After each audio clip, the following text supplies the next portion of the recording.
Hello everyone, this is part 14 of What If Naruto formed a new team, and I hope you guys enjoy this video and to like, to subscribe, to share, and check out the playlist, to see more comment down below. Now let's start the intro. They call me a god. They call me a god. They call me a god. Join my membership, the perks are great. It's in the description. Hinata laid back on the soft grass. Strands of her indigo hair were plastered to her face with sweat, and a cool breeze herded clouds along up above, relieving her somewhat. She was glad that her father was not around to see her so disheveled. The Hyuga heiress glanced over to her left where Naruto lay a few feet away from her. He, contrary to her state, was far from tired. He hadn't protested when she had asked for a break from their training, he had only grinned and then plopped down to the ground, talking up a storm. Naruto's voice soothed her, but it didn't lessen her worry that in only a few days he would be facing Neji in the final rounds. Naruto had spent a majority of the month training with his team. He visited Hinata in between sessions to get some inside pointers on how to not get S by Yukin. Her cousin, though, she had warned him, was on an entirely different level than she. Everything she had shown him would be twice as fast and twice as powerful when he faced Neji. Naruto told her that was a load of crap, and then went on to asking if the Byakugan could be disabled by a good old-fashioned eye poke. Slightly frightened, she had admitted it was possible, but he should refrain from trying it. From the expression he wore, she feared that he was even more inclined to attempt. So when he says, 64 palms, is it really 64 or is he just saying that? Naruto continued on, recalling her warning of it earlier, and he delighted in how she could so easily answer all of his questions. Well, 64 is the usual minimum for that technique, she replied quietly. He shuddered. Minimum, huh? Makes you wonder about the maximum then. After a minute he recalled another topic of interest, and that spinning thing he used in the preliminaries. How does that work? Can you use it? 8 trigrams. Palm rotation forces chakra through all of the tenketsu in a person's body, creating an ultimate defense that cannot be penetrated. And only the most skilled of ninja can use it. Hinata summed up the overall gist of it, being she herself had never been able to perform it. Then I shouldn't have any problem with that. Where some people found his explosive confidence ignorant and annoying, Hinata found it very endearing. It is very difficult to learn and master, but maybe we can accomplish it together. She wasn't about to discourage him, perhaps he could pull it off. It's worth a shot. He nodded, appreciative of her offer. Hey Hinata-chan, why's Neji so driven to be ahead of everyone anyway? I thought he'd be happier since we stopped him from getting that seal. Hinata frowned in thought, wondering about the answer herself. Neji-Nisan believes that the only way he can prove he is truly beyond the branch house is if he becomes the next head of the Hyuga clan. Why would he do that? People already know how great he is. I don't think he even knows why he wants to do it. She said softly, his ambitions are still unclear to him, as if he never had to think about them because they were already provided for him. Naruto nodded, understanding. So it's his idini then, isn't it? He isn't trying to figure things out for himself. He just acts on opportunities that show up. Hinata eyed him for a long moment, curious as to how he could understand how Neji felt. The blonde boy smirked, noticing her wonder. I know that feeling, well, the opposite of it really. I know I want to be Hokage. I decided on it myself, but I don't get many opportunities to strive for my dream. I need to make do with what I have. She smiled at him, proud. She had chosen well when she had trusted all of her hopes in him. Naruto-kun, you're right. The branch house, they know the same feelings that you described. They know what it is like to go without certain privileges. Hinata spoke at length. My heart is with them because of that. The blonde boy sat up, ruffling his hair, and she watched him inquisitively from her spot on the grassy lawn. So far no other Hyuga residents had stumbled upon him, but it was only a matter of time before others ventured into the garden. May I tell you something? She asked softly. Her eyes followed the trails of cirrus streaking through the sky. He nodded while half yawning. Sure. Hinata closed her eyes for a moment and wondered how to express herself.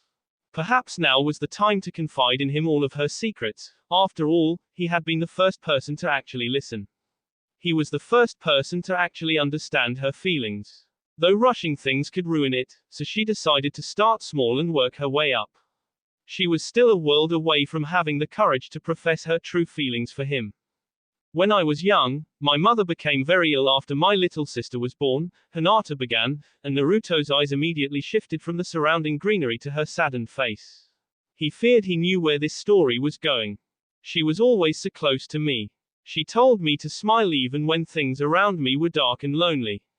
Some years went by and then I remember how sad my clan was after that, but I still tried to smile. Hinata recalled, her voice strangely distant, the branch family was very sad after that. It was because she was always so kind to them. Naruto lowered his eyes, sharing in the loss. He himself had never known his mother, though when he imagined her she had always been very beautiful and compassionate. I remember when she used to take me to this garden when I was small. She would have me help her pick flowers. Naruto was surprised to see her smiling when she spoke. We used to leave the flowers all over the wing of the branch family. It always made him so happy to know that the main family still had love for them. Her voice wavered for a moment. After my mother's, I did that once on my own. I was so glad that it still made him happy even during a time like that. Naruto folded his legs, listening intently. He could tell she had more to say. But when my father caught me, he told me never to do it again. He said it wasn't the proper thing to do. She paused, but I know he didn't want me to do it because it reminded him of her, and he was so unhappy without her. Maybe I should do it again, because it always reminds him of my mother and I don't want him to forget her. Hinata glanced over to Naruto, who had gone eerily quiet. She noticed him discreetly rubbing his eyes with the back of his sleeve. She hadn't meant to make him cry. When I was little I never did stuff like that, Naruto announced, composing himself. Now I kinda wish I had. Hinata sat up as well, interested in his reaction. When I was younger, I hated everyone. I didn't care about anyone else's feelings because they had always ostracized me. I never cared about the feelings of people who were cruel to me. It had been a long while since he had recalled his days before living with Gaara and Haku. I was always alone, always sad. I never had a family, not like you do. Naruto did his best to keep bitterness from dripping into his tone. What happened to your parents? Hinata asked quietly. It had always been a question burning in the back of her mind. I never met them. He answered honestly. I was an orphan from day one, I guess. Hinata sniffled. His reply certainly had cleared up a few things. She wished that hadn't been the case. The only people who ever understood what I was feeling were Haku-kun and Gaara-kun, Naruto surmised and then added, and Sasuke too, I think. Neji-Nisan understands that feeling too, Naruto-kun. Naruto turned to her, startled. Why would he? For a moment, she felt as if she had said too much. It isn't my place to say. I want to know. The blonde boy frowned. I want to know why he is the way he is. Hinata stared at him for a long moment. He had a right to know, she decided. Naruto would be the one fighting Neji in the last part of the exam. Maybe he would be able to teach him a lesson, or two or three. Neji-Nisan, his mother's when he was born, so he was always very close to his father, my uncle Hisashi. Hinata began, staring at her grass-stained knees. Oh yeah, I remember him. Naruto recalled his very first visit to the Hyuga compound, as well as running into Neji and Hinata's fathers. He was a pretty nice guy, actually. Neji-Nisan's heart was broken after his father's death. What? Naruto turned to her in shock. You mean he? She nodded silently and Naruto felt guilt wash over him. He hadn't known about Neji's losses, nor had he particularly cared about them until now. Naruto-kun, why was it that people always treated you badly when you were younger? Hinata asked, feeling as if they no longer had taboo subjects. The blonde boy's face darkened. I don't like talking about that.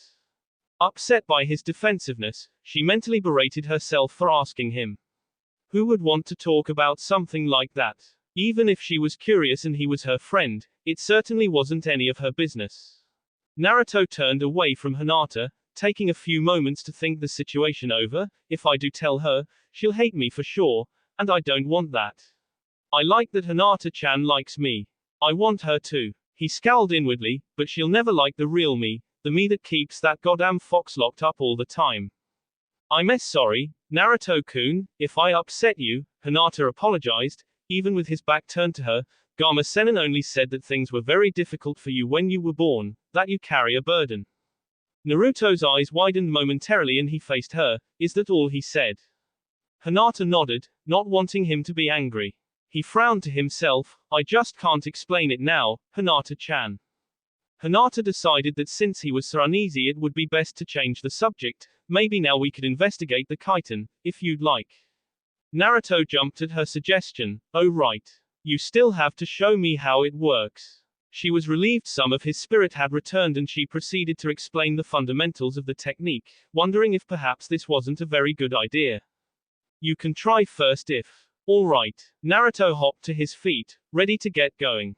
In his opinion, they had burned enough of the morning light with chatting, though they did have some pretty interesting conversations. Hinata stood up as well, brushing her pants off. The first step is to learn how to push an equal amount of chakra through all of your tenketsu. It may take a long while. No sweat. Naruto frowned. I don't really know where my chakra points are. I know, she muttered softly, Byakugan. Hinata looked him over with supercharged eyes, scanning for tenketsu dotting his chakra circulatory system. All the while he felt his face heating up. Wait a minute, she can see through walls and trees and clothes. Then she can see.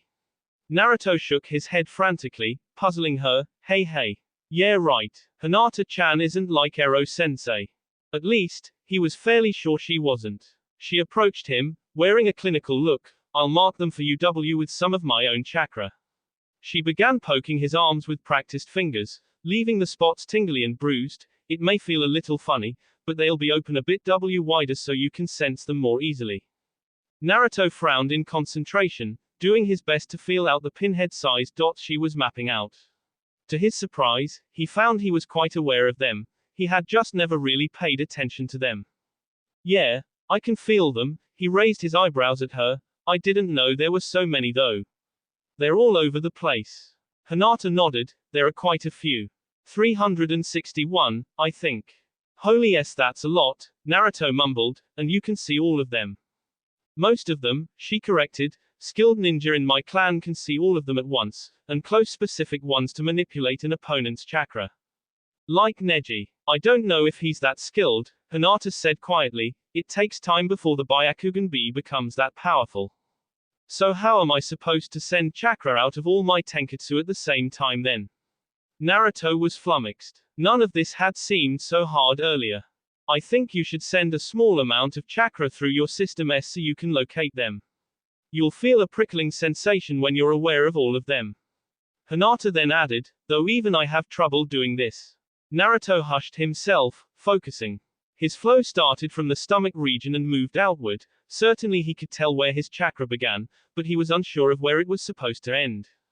He was tense and rigid, trying to feel them out, but only sensed a few at a time. The blonde boy couldn't determine whether he had skipped over some or if he was just misguided in his senses. Time dragged by and Hinata had settled in the grass again, watching Naruto's facial expression shift between near success and frustration. A few of her relatives passed by curiously, wondering what exactly she was doing watching the strange boy meditating. His cerulean eyes opened briefly and he said nothing. He closed them a moment later, getting back to business. Hinata watched as the boy's face became gradually calmer. Naruto had stopped trying to determine whether his senses were real and began to trust his instincts. I think I have it. Naruto spoke up, his eyes still shut. It's like a light went on or something. That may be it. She smiled at his progress. Hinata assumed that Naruto would need quite a while to sense chakra points, but she concluded that she hadn't been giving him enough credit. His mentor was one of the legendary three who he had known since he had been a child. On top of it, his teammates shared with him their remarkable talents and abilities, so she admonished herself for believing that he would be worse off than her. It was the other way around. What would my father say if I told him that Naruto-kun would make a much better Hyuga than I? Hinata pondered. It's as if I'm lacking something that I'll simply never gain. What do ya think, Hinata-chan? Naruto's voice snapped her out of her thoughts. Did I get it? I think you did, she answered, partially distracted. There aren't many people outside of the Hyuga clan who are very aware of their chakra network. I'm not surprised to hear that. It's tough. He folded his arms behind his head, grinning. So what's next? You've sensed your tenketsu, so you'll have to force a great amount of chakra through all of them at once, which should throw your body into a spin to create a barrier. Hinata droned the information from pure memory. Theoretically, I mean. I've only seen my father use it. I was never able to learn it myself. He noted the embarrassment on her face while he created 2 shadow clones. Hinata-chan, don't take this the wrong way, but your dad is asking too much of you if you ask me. What? Hinata felt a mixture of insult and agreement at his words. His cage bunshin scowled at him and he threw his hands up defensively. What I mean is, he wants you to be just like him and do everything his way. But you're 2 different people, you know. It can't work that way. Besides, why won't he just let you make your own style? Because my own way is not the proper way, she repeated mechanically. Really, Naruto-kun, you shouldn't say such things. TCH. Yeah, well, it was just a thought. The blonde boy turned to his shadow clones, getting ready to try the next phase for himself. Hinata wanted more than anything to agree with him. She owed very little to her father as it was, but it was a reflex to defend his honor when it was expressed to her, even at the cost of her own dignity. Why not just scrap everything her father was trying to ingrain in her head and start fresh? The worst that could happen would be Neji taking her place, and she had a suspicion that was about to happen anyway, so it was a moot point.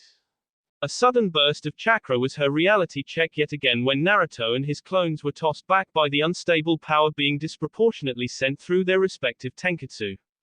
Naruto-kun. Maybe a little less chakra. Hinata squeaked. He had landed in a patch of hyacinth nearly the full way across the clearing.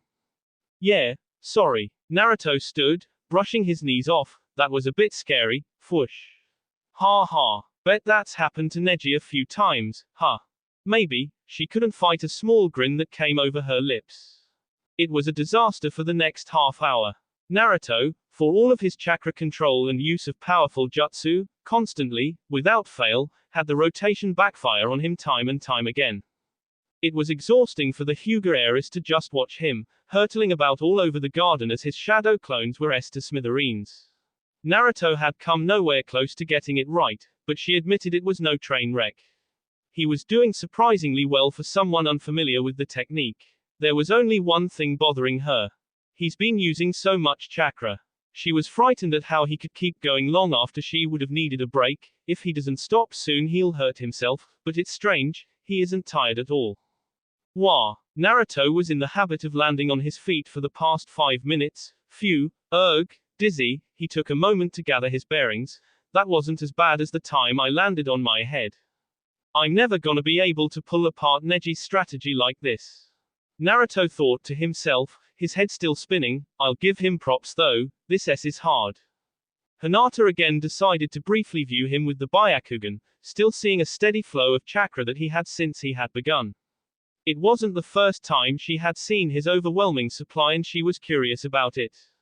After the better part of an hour, one last painful jolt stopped Naruto, and he fell to the ground onto his backside. Naya. We should try this another time maybe. I have way too many bruises right now. The blonde boy had to admit, if Neji could perform such a technique on a whim, he certainly had something going for him. That kind of talent was raw, something Naruto knew he'd have to work for like crazy to even get close to. He looked up to where Hinata stood near a butterfly bush. Her pale eyes were glowing.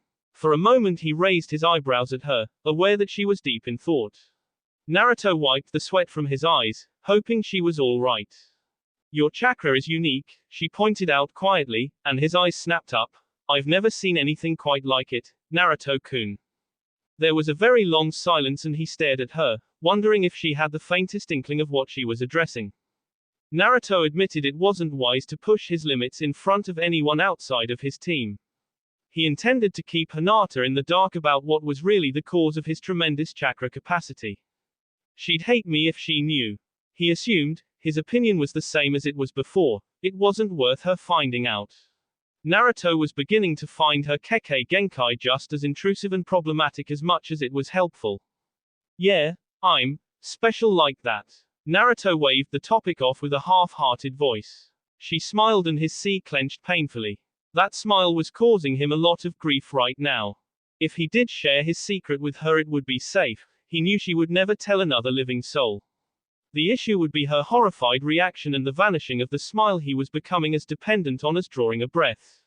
If he lost that, he'd be nothing short of where neither Gaara nor Haku would be able to resuscitate him. Naruto stood up and asked about lunch, and her first suggestion was stopping by Ichiraku Ramen. Things felt almost normal after that. Kakashi looked up from his book with a lazy eye. His team's raucous during their training was distracting him from his reading. Keep it down, you guys, you're getting a bit rowdy. They didn't hear him. Kiba lunged in unison with Akamaru with claws outstretched. Sasuke disappeared a moment before they could strike. His rapidly increasing speed put his teammates to shame, so Kakashi had them gang up on him to try their luck. Even if they were noisy as hell, he was surprised at how fervently both Sakura and Kiba had kept up with the Uchiha. Sakura was on him once he reappeared, flinging kunai at him with a cry. Kakashi chuckled to himself at the sight of her. She had a spark in her recently that was definitely going to keep her male counterparts on their toes. I'm out. Kiba groaned, Akamaru whimpering beside him. We haven't even breaked for lunch yet, so I'm getting something to eat. He and his dog limped to the side of the field where Kakashi was spread out and helped themselves to a bento. Sakura and Sasuke, however, were not as tired. Sakura dove away from the Uchiha's fierce strikes, surprisingly nimble, and predicted his next course of action faultlessly. She mimicked his hand seals, countering his grand fireball jutsu with one of her own, and then leapt away again. Well, isn't that something? Kakashi spoke sidelong to the Inuzuka boy. Sakura certainly is a bit livelier than you today, Kiba-kun.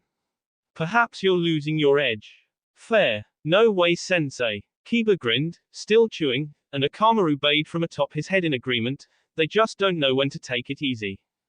Maybe you're right, Kakashi muttered, going back to his reading. Kiba did make a good point. While it was productive to train like this, it was taxing. Their health would surely be much poorer than Kiba's at this rate. Again, the two remaining genin of Team 7 attacked each other in unison, Kaiten, Hosenka no Jutsu. Fireballs rained down, one of which sailed dangerously fast towards Kakashi, who leapt out of the way just a fraction before he may have been scorched. Kiba yowled at Sasuke for his poor aim. Kakashi settled behind him, wiping the sweat off his brow. That was a bit too close. I didn't know Sasuke has been teaching Sakura so many fire jutsu. Yeah, well, she knows just about all of them now, Kiba grunted, annoyed. You'd think he'd find something else to do with his spare time. Well, since she learns them so quickly, I see no real harm in it. Kakashi opened his naughty book again. Not yet, at least. Kiba snorted and went back to his lunch. It was unusual how close the egotistical prodigy actually was to Sakura, Kiba noted, not understanding it. If anything, he'd be less inclined to train with a girl, but as Kakashi had said, she had a certain charisma these days that was more than noticeable. The Inuzuka boy could easily see the liking Sasuke had taken to her, and he was troubled by it. Sasuke was consistently unpredictable and had a habit of causing problems for his team. It may have seemed a harmless thing at the time, but Kiba felt the future could turn things sour if the affections persisted. Sakura jumped up onto a high branch, her brain scrambling. I'm nearly out of chakra and he's only getting faster, if I can just. She leapt a fraction too soon, startled when Sasuke appeared in front of her. She lost her footing and tumbled down, crashing through leaves and twigs as he soared up above, still fighting fit. Sakura glued herself to the tree trunk with some chakra before she had nearly into the ground. Of course, Sasuke had already been there, prepared to grab her if she failed to catch herself. Although, her relief did wilt after she noted the kunai a few inches from her en. Sakura scowled at Sasuke's amused face. One slip up and he could make a mockery of her. I win, he said playfully, holding the knife out to her. This is yours, actually. Yeah, I dropped it somewhere near your head, she recalled as she took it from him, still miffed by her defeat. It only widened his smirk and eventually she gave in, grinning broadly. Whatever, I got pretty good though, right? Almost as good as any Uchiha when it comes to fire jutsu. He stared at her for a long moment, thinking, and then said, better than most I've seen. That's enough now, let's eat. She followed after him, gently rubbing her hands that had been scraped by the rough tree bark during her fall. Better than most he's seen. Well then, he hasn't seen much, Sakura frowned inwardly at the thought. He was little when his clan was I shouldn't be thinking like that. Besides, he's proud of me. I'm getting better. Sakura looked over to Kakashi, who was laughing quietly to himself. She had a feeling it had something to do with her, but decided to disregard it. She was hungry and Kakashi could keep his humor to himself. Lady, I dropped off 2 rolls of film and these pictures are of some kid's birthday party. Sato was fed up with the incompetent pharmacist he had been trusting his prized photos to. It's under Hataki. Can't you do anything right, you lousy hag? The wrinkled woman had a very dull look on her face, as if she hadn't even heard his blatant insult. She accepted the pictures back from him and trudged back into the storeroom without a word. Geez, I should just develop my own stuff. I can't believe I'm paying for this s. Sato still couldn't stop his ranting as he paced in front of the counter. He had things to do. He had to train so he wouldn't s in his upcoming match. He had to get the hell away from this stupid woman. The silver-haired nin hushed abruptly after noticing someone approach. He turned about to see Haku giving him a concerned look. Sato sighed in relief. Oh, it's just you. I thought you were Shino for a second. Why would you be afraid of Shino? Haku asked, blinking. He's your friend, isn't he? Sure he is, Sato shrugged. Even if I take into account that we've been training non-stop for weeks on end, and I've never been beaten so badly in my entire life.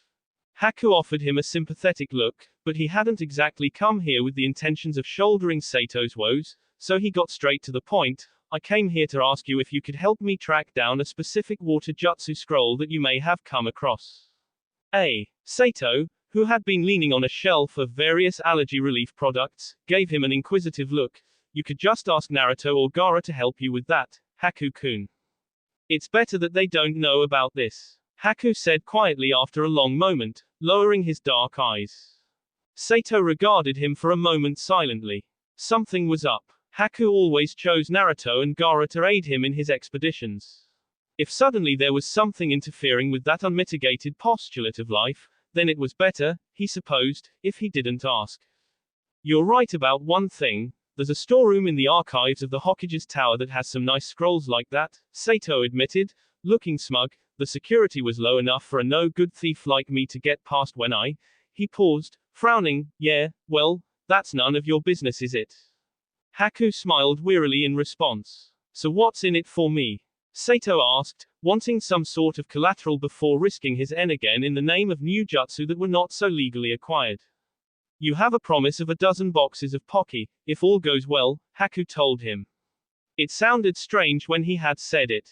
Pocky wasn't much of a payment at all, but he knew it would be enough for the sweet-toothed Hataki. Sato agreed instantly. We better go quick if we're gonna steal anything by noon. He lost his train of thought when the incompetent employee returned with a new set of developed pictures, which Sato immediately scrutinized and was yet again dissatisfied. Goddamn it. Sato threw the pictures back behind the counter at the woman and started off on another rant that even Haku would be unable to interrupt. Late that night the sky was cloudy and black. Gaara sat lazily beside Temari, eating mochi that she had retrieved for her brothers after their insistence for a snack. Kankuro's feet hung off the side of the shingled roof while he ate the last of his dumplings, very deep in thought. Soon this calm, relaxing time would end. The truth was Gaara's new home was going to be tomorrow, and then he would realize that his own F&B had turned against him. It wouldn't have been the first time. Kankuro had come very close to warning Gaara of the impending doom of Konoha before he noticed a ninja skipping like a phantom over rooftops towards them. Hey, Gaara, do you know this one? Gaara blinked at his brother and then said simply, Haku. Temari raised her eyebrows, so he finally decides to show his face. The night before the final rounds no less. The red-haired boy handed the last of his mochi to his sister which she took no interest in, and tossed over the side of the building casually. She had never met Haku before so this would be quite the education for her. Haku landed like a cat on the side of a nearby air duct. The metal made a hollow ringing sound as his feet connected. He looked tired. More than that, as far as Gaara could see, he looked troubled. Kankuro exchanged a confused glance with Temari as Gaara walked over to his friend. After a moment, they two rose and approached the newcomer. They should at least try to be polite before the fighting started up again, Kankuro thought. You should come home now. We all need to be rested for the exam. Haku said while stowing away a scroll in his GI. Have you eaten anything yet? I'll be back later. Gaara stifled a yawn. He had eaten lightly. It would be enough to hold him over. Haku was visibly annoyed. The frown on the fair-skinned boy's face did not bode well at all. That frown, Gaara noted, was directed at the two sand ninjas standing behind him, observing Haku inquisitively. He was well aware Haku didn't trust Temari and Kankuro as far as he could throw them, but he had at least expected him to have some manners. I don't suppose you're ready for our match. Temari was being sociable, even if she was a bit haughty at the same time. Haku stepped down from the vent, offended. He hadn't known it was simply in Temari's nature to be condescending. Naturally, it provoked from him one of his less polite responses, only as ready as you are, with regards to how much he's informed you. His voice had been icy when he had referred to Gaara. Temari scowled at him for it, and he glared right back with sharp, beautiful eyes that made her shiver. She sensed almost the barest hint of intent. I haven't said anything about you.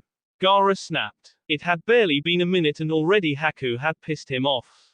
I'm sure. The lack of trust in the water nin's voice only escalated Gaara's frustration. Kankuro, the only one who had not yet been upset, stepped between his sister and her future opponent. Whoa now. Let's take it easy. No one's said anything, believe me. Temari backed off, not bothering to get worked up. She could teach Gaara's cranky friend a thing or two tomorrow. Gaara observed Haku for a long moment. He was well groomed, as usual, but somehow he looked far less agreeable. He had come here only with the intention of speaking to Gaara, and was not looking forward to meeting his so-called siblings. You aren't yourself, Gaara pointed out, pulling back on the reins of his anger. You wouldn't know. Haku looked taller when he was fuming. You hardly see me these days, or Naruto-kun for that matter. Gaara bristled and his brother and sister watched in alarm. They hadn't been anticipating a confrontation between two best friends. Haku's livid rambling continued. Perhaps you'd make a much better sand shinobi if you prefer a crowd of. He failed to finish his sentence once Gaara's fist into the side of his face, making his siblings jump in surprise. After that, they went wild. The two leapt up onto the air ducts close by, scuffling, punching and knocking various things over with a resounding crash. Temari's eyes were wide. Just what the hell is this? In the preliminaries he was so docile and calm, though now it looks as if he's just as angry of a person as Gaara is. With a thud, Gaara knocked Haku back down to the tiling, and was about to hit him again before his brother caught him about the shoulders, restraining him. Haku stood and wiped the bee running from his lip. His eyes were still locked with Gaara's. The hostility was tangible. What's with you? Kankuro barked, releasing Gaara once he had stilled. I thought you were friends. We were, the redhead said shortly. Haku turned to Temari, totally ignoring Gaara, at the finals then. She scowled at him and he left a moment later, not wanting a reply. Kankuro sat down on the railing, glad that Haku had gone. Unbelievable. What the hell was that all about? It took about a minute before Gaara's wits had come back. He hated it when he was angry. It made him blind. It brought him closer to the thing inside of him that cheered merrily every time he felt the need to K. He almost felt as if, much to his disgust, he had needed to K Haku. That feeling had gone rather quickly since he reminded himself that a living Haku was much more valuable than AS Haku. The monster fell back into its quiet growls after that. Haku would prefer that I train with my own team and only my own team, Gaara explained, knowing exactly what he had been feeling. He's insufferably narrow-minded when it comes to family matters. You better set things straight with him, Temari said darkly. It isn't worth all the trouble. Your fighting will hurt your team and make you weak. Gaara agreed with her. What she had said was true, but he didn't really care at the moment. Haku was being an oversensitiver who needed to be hit very hard in the head until he understood that he had no right to flat-out reject Temari and Kankuro before actually meeting them. I'll see you tomorrow. Don't look for me. Gaara was still halfway pissed when he had said it. Kankuro smirked at him. Sure thing. We'll find you before the final matches start. Partly amused by his brother, Gaara set out over the sea of buildings in the same direction Haku had left in. He didn't feel like going home, not when he knew that Haku would be there. He would still be as close-minded about his siblings as ever. Gaara moved like a shadow through the darkness, unhindered by the gourd tied to his back. The clouds moved away and moonlight seemed to drip over him as he hopped from roof to roof. He supposed Naruto would have to be informed of the row he and Haku had been in. He had a right to know as a member of Team 2, most especially when a disagreement threatened their chances of becoming Chunin. Or, is Haku-kun causing you trouble? Gaara paused on top of a chimney. The voice was all too familiar and his guard was up in an instant. He turned his head slightly and saw Orochimaru perched on a pole behind him. A twisted smirk adorned his wan face. I have no business with the likes of you, Gaara said bluntly, and he turned to leave, recalling Jiraiya's warnings about Orochimaru. Gaara didn't even flinch when he turned to see the vile ninja standing in front of him. Intimidation didn't work on the red-haired boy. He was the one who practically invented the concept, and Orochimaru was little more than a roach who hadn't yet been squashed, in his opinion and his sensei's. Indeed, Orochimaru droned, rather bored of Gaara's flat reaction, not since our game in the Forest of Death. Now tell me you didn't have a fun time in there. Keep your distance from my team and I won't you. Gaara's eyes were narrowed and calm. I can't say my sensei will be half as tolerant of you as I have been. Orochimaru laughed wickedly, crossing his arms. Your sensei. That simpleton couldn't kame me even in his fantasies. You are the student of a fool who has nothing better to do than let the Hokage play zoo with a few Jinchuriki. Even if Gaara had steeled his nerves, it stung that he and Naruto were only viewed as S in the eyes of the Sandaime. His teeth ground together noiselessly as he fixed his cold glare on the snake.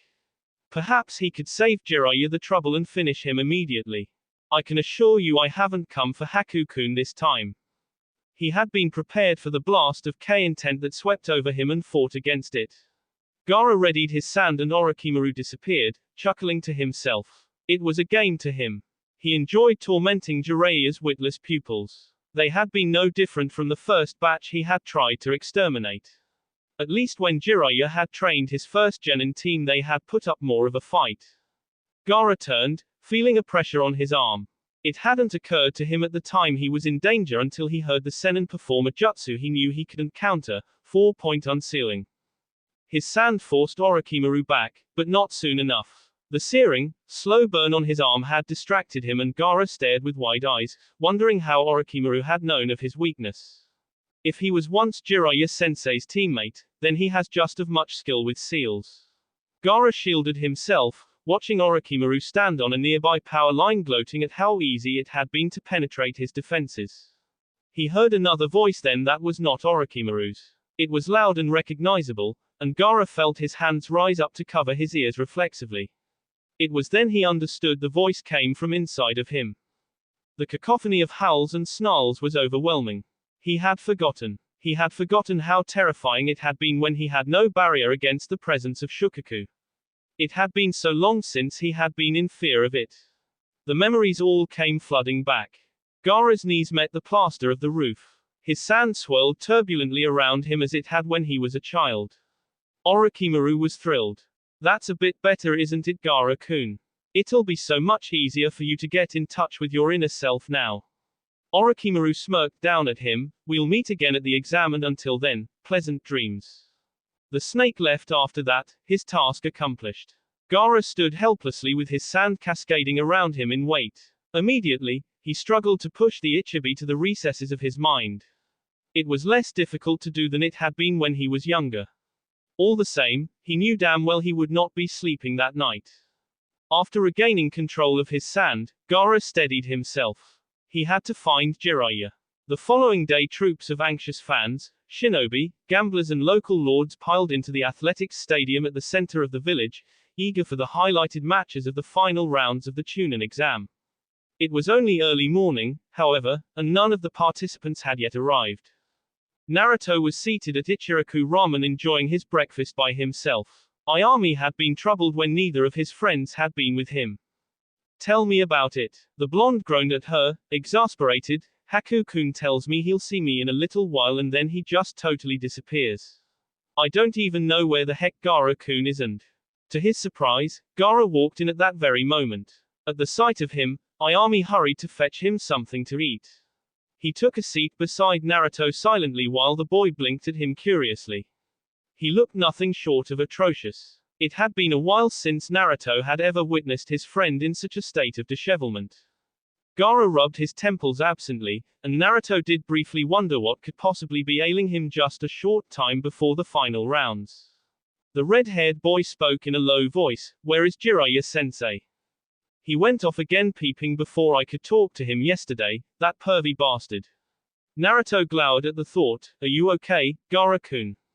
You didn't come home last night. Where were you?" Gaara knew there was no way he could fully explain what had happened. He had combed the majority of Konoha just looking for their Junin instructor, and had found no sign of him that night. The rest of the time that had spanned between then and the current moment were intervals of searching and resting, with the fierce policy of not drifting to sleep. In short, it had been a nightmare. His body was not used to a lack of rest at present, and his energy reserves were waning after the long night he had spent keeping Shukaku at bay. Gaara stared at Naruto for a moment, wondering if he'd be able to take all of the news in at one sitting. So he decided to just sum it up, which would be just as effective.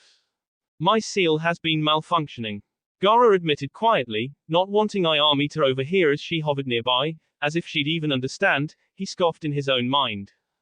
Naruto said nothing for a minute. His eyes narrowed in understanding, and at the time he hadn't even bothered asking what exactly had gone wrong. He was fully aware of what toils Gaara had been enduring, and feared them nearly as much as his friend himself. "How are we gonna find him then?" Naruto hissed as Ayami offered Gaara a bowl of steaming ramen. "On the house, the exam starts in an hour." Gaara tried to think of a solution but he could think of nothing. From here on, he knew, only luck could draw in the elusive sage. If he's anywhere, chances are he'll end up at the stadium. "We'll look there first." Naruto pushed his bowl nearer to his friend. "Right, now eat something. Maybe it'll perk you up if have something in your stomach." Highly doubting that it would help, Gaara started slurping down the noodles. Shortly after they set out together and Gaara looked no better than he had earlier. The stadium, to Naruto's amazement, was nearly packed to capacity.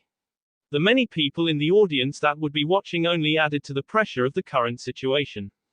Naruto scratched his head, distressed. "I think Haku-kun's gone missing. I lost track of him this morning."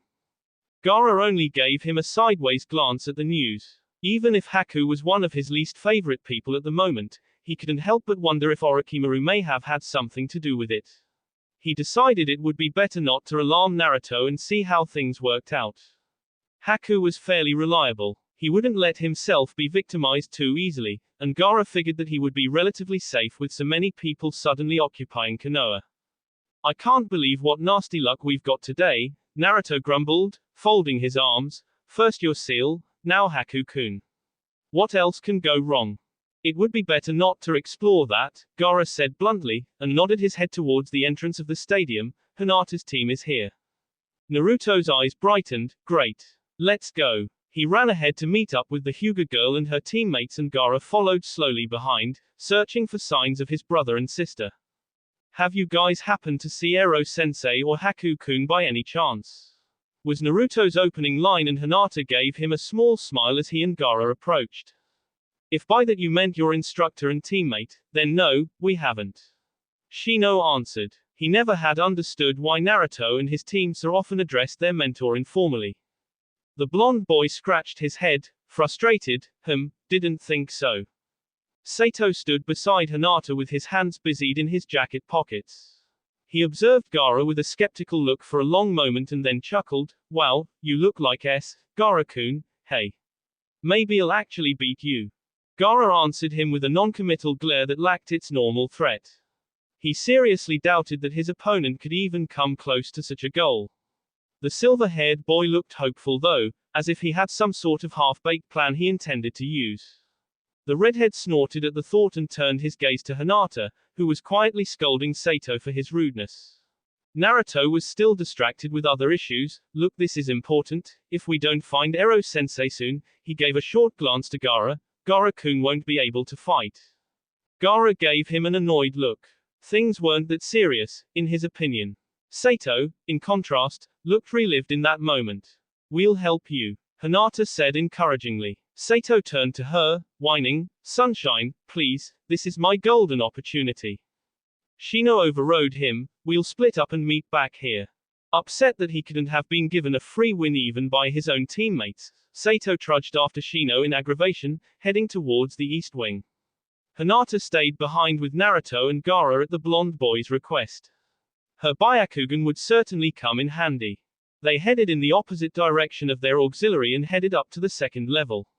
Their searching persisted for a long while, and at one point, Naruto had nearly mistaken someone he spotted in the crowd for Haku. Hinata corrected him that it was actually Tama, grinning and talking to other members of the audience excitedly. She was eager to see Sato's match. Gaara frowned at the information. He wouldn't delight in crushing her fiancé in front of her, but it couldn't be avoided. While traversing the upper level, Hinata noticed, much to her fright, her father and sister entering the stands. She stifled a small whimper. She had been expecting them to arrive so they could watch Neji's match, though the sight of them made her spine go rigid. Hinata glanced towards Naruto, glad he hadn't yet seen them. He was muttering something to Gaara in annoyance and her eyes scanned along a nearby stairwell. She was afraid, but not mainly for Naruto. She knew well that he was more than prepared to face her cousin. Her thoughts probed into the future, and what the results of the match would be. It also worried her of what an uproar the rest of the main branch would be and if Neji became a Chunin under such circumstances. Naruto-kun, please, don't ever doubt that you're strong enough. Neji-Nisan needs to learn that he has to think of others. Hinata looked to Naruto again as he was asking an Anbu guard if he had happened to see his missing teammate. You've helped him once, you can do it again. Finally, Naruto turned to her, motioning to Gaara to come down from his perch on a nearby rail.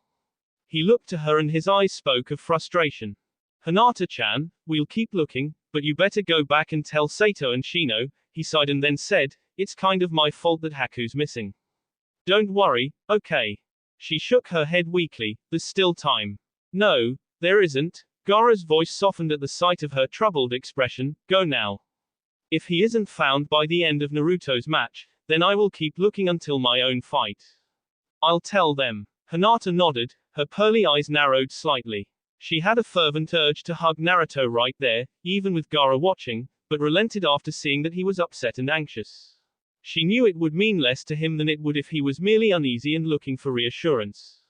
Naruto noted her stare and felt his face heat up. Does she think I'm totally pathetic for letting Haku-kun disappear? It didn't look like it. She'd stuck with him this far and she'd been great. Now he had to take matters into his own hands. Good luck, Naruto-kun. Her voice was quiet and sweet and she then waved goodbye to Gaara before leaving, appearing very nervous. Naruto watched her disappear down the stairs before turning to his remaining friend, his face grave. Listen, if we can't find Ero-sensei and the matches start, I think you should withdraw. I have no reason to. Gaara folded his arms, quite insulted, he's no threat.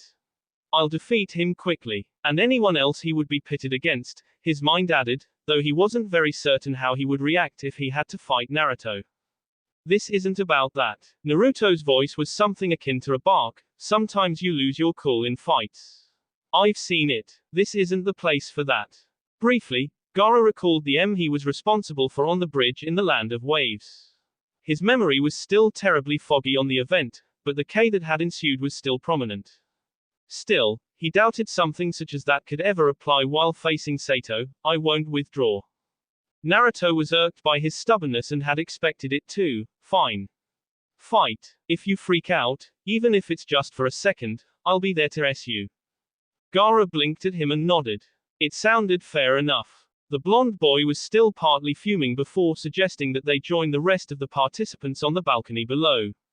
The trip there was tense and quiet and Gaara wondered if mentioning the fight he and Haku had been in would be a good idea.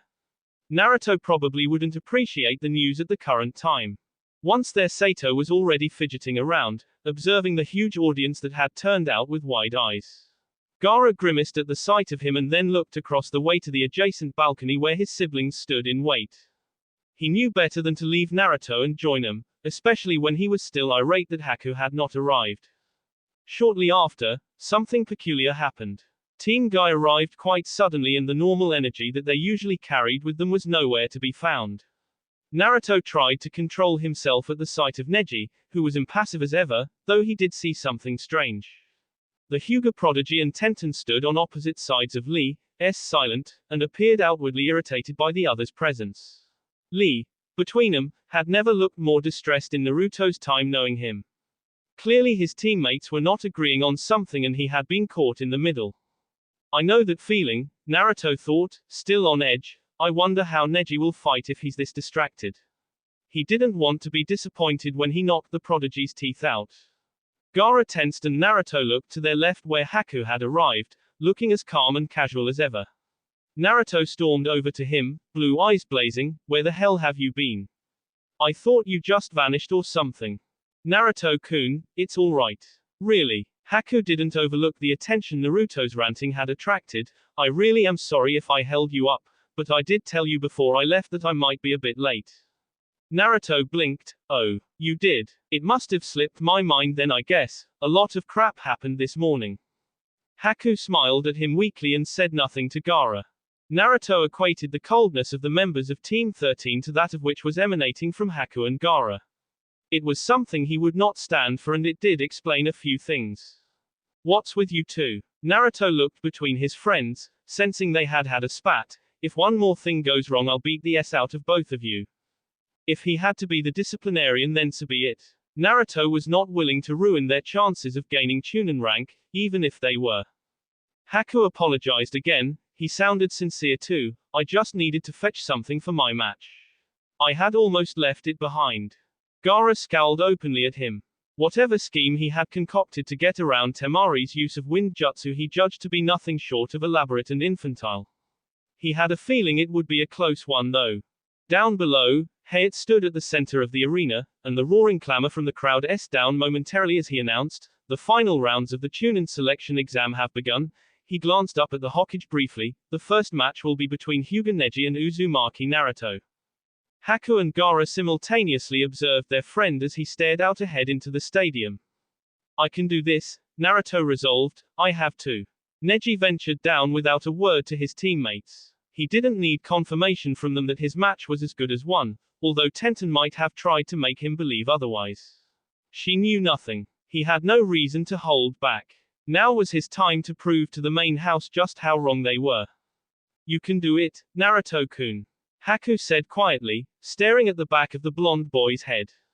To his surprise, Gaara nodded in agreement. The only thing they didn't seem to diverge on was their confidence in Naruto.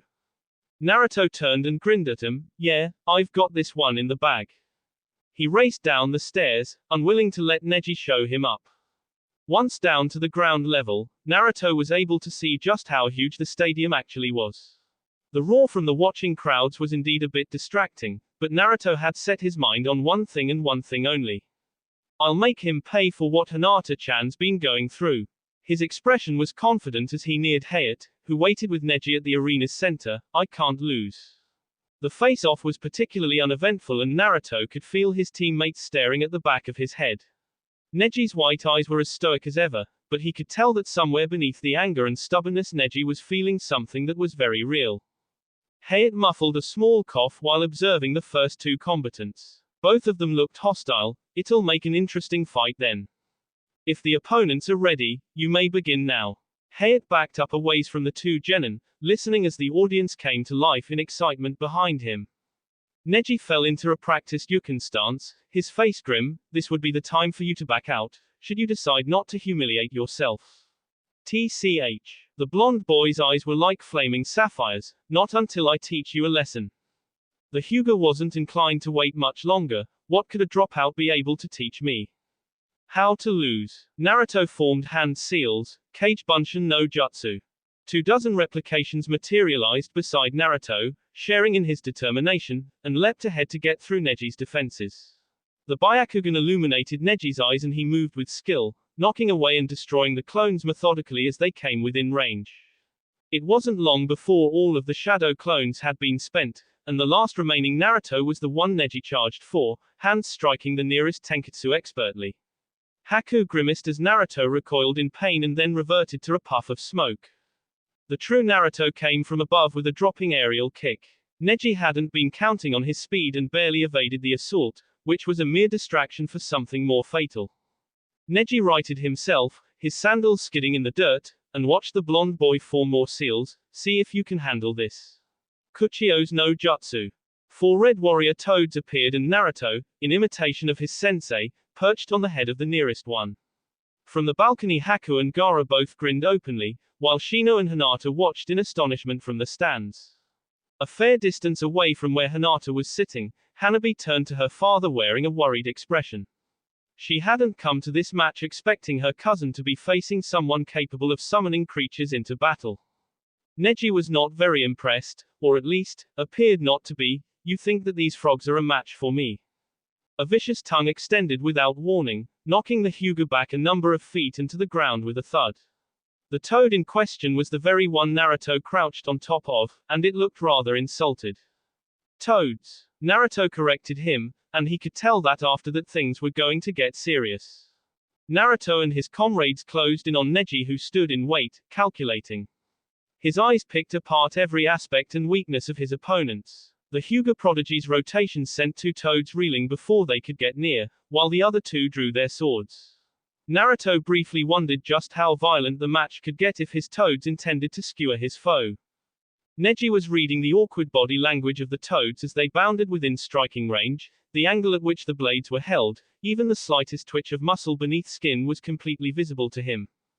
Naruto abandoned the toad he had hitched a ride on as it swung its dagger, watching as the metal sang through the air with a soft hum. Is this it? This is the payback I wanted for Hinata-chan. From her place in the stands, the Hyuga girl's eyes were as wide as saucers as the battle toads closed in around her cousin. It was likely that even behind his glasses Shino's were as well. The blade came down and met earth. The second came with a horizontal S that was so powerful, the toad lost its grip once its weapon also missed the target, and it was embedded in the loose dirt of the crater Neji had created. Though he wasn't about to admit it then, Neji's training with Tenten was responsible for his ability to evade weapons. The toads weren't nearly as skilled with swords as she, and dodging them took very little effort. Too sluggish to recover, the toads were helpless against Neji's counter, Hakusho Kaiten.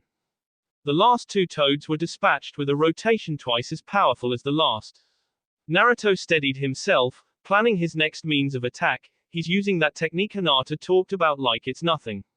He frowned inwardly. I didn't even come close when I tried it. Just how much of a genius is he? Kage Bunshin no Jutsu. Naruto created more shadow clones and dove through the dust cloud that had been kicked up. Watching the match from their place on the balcony, Neji's teammates had their mouths hanging agape. They hadn't seen anyone other than their sensei summon a creature before, and Naruto seemed to have the ability down pat. Lee inclined his head cautiously to Tenten and asked quietly, is it possible that just maybe, Naruto-kun might be able to defeat Neji?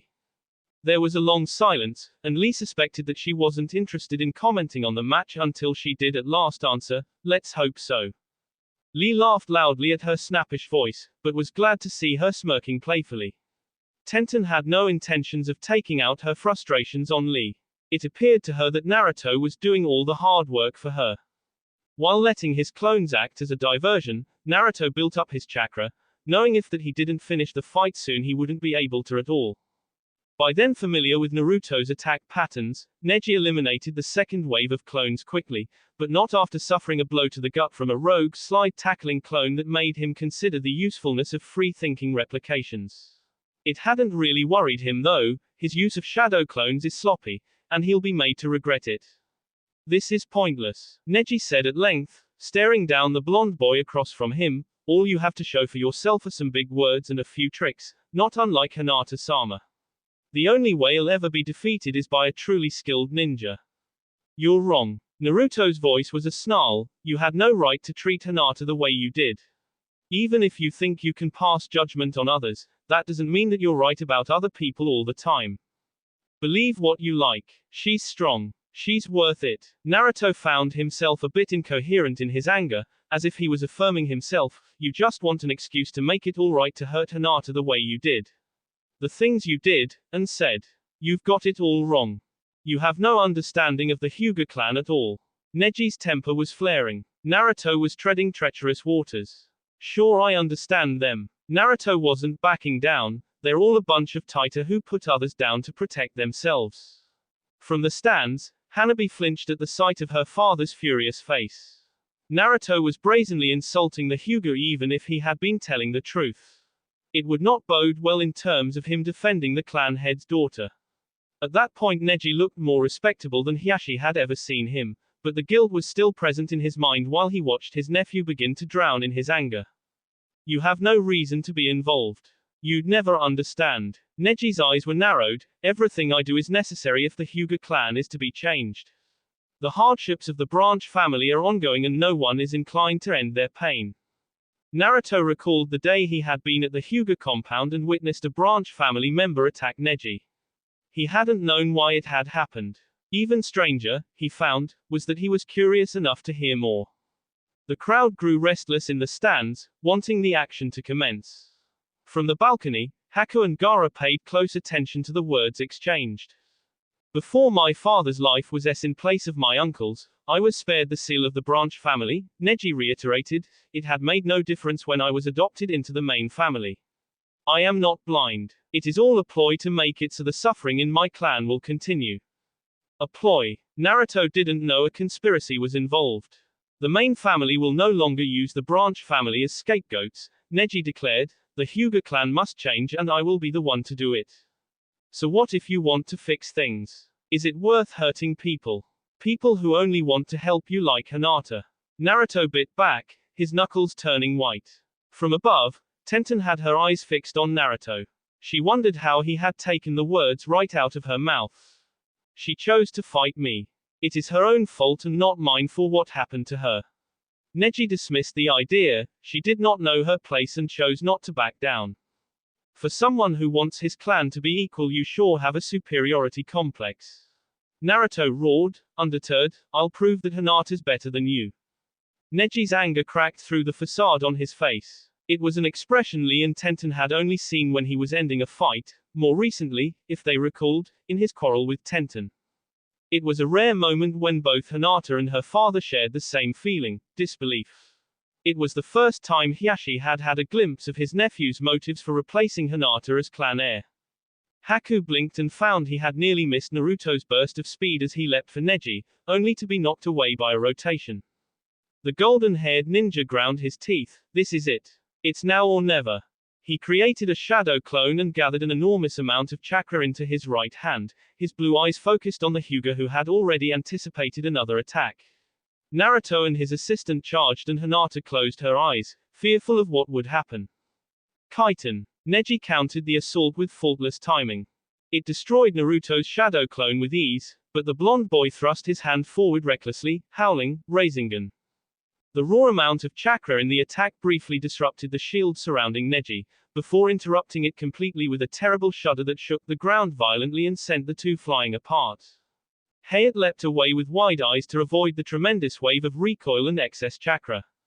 Yeah, Naruto-kun. Hinata opened her eyes to see Sakura a short distance away cheering, standing up beside the equally excited Kiba, Ino and Chuji, show him who's boss. Hinata returned her attention to the fight, deafened by the enthused roar of the crowd. On the balcony, Haku and Gaara noted the astounded looks on Lee and Tenten's faces. Naruto and a new batch of shadow clones wasted no time and charged Neji while he was still regaining his footing. The Hyuga glared in outrage. There's no way I can be beaten by someone as frivolous as this. With far more chakra than was safe, Neji unleashed another fierce rotation, blowing apart the oncoming crowd. Once the dust settled again, he smirked at the sight of his opponent lying in a heap in a crater from an earlier rotation. You may have more ability than you've led most to believe, Neji commented, but as far as I can see you haven't proven anything. Stop trying to be a hero and just accept things as they are. You are too weak to defeat me. On a silent cue, Naruto erupted from the ground beneath Neji's feet with the remnants of a Rasengan he had used to burrow, and into him full force. Neji's eyes watered in pain for a moment before he tumbled back, crashing to the ground. For a long, dizzying moment, Naruto stood panting, waiting for the Hyuga prodigy to stand up. Behind him, his shadow clone that had distracted Neji long enough for him to land a solid blow dematerialized, revealing a hole beneath it.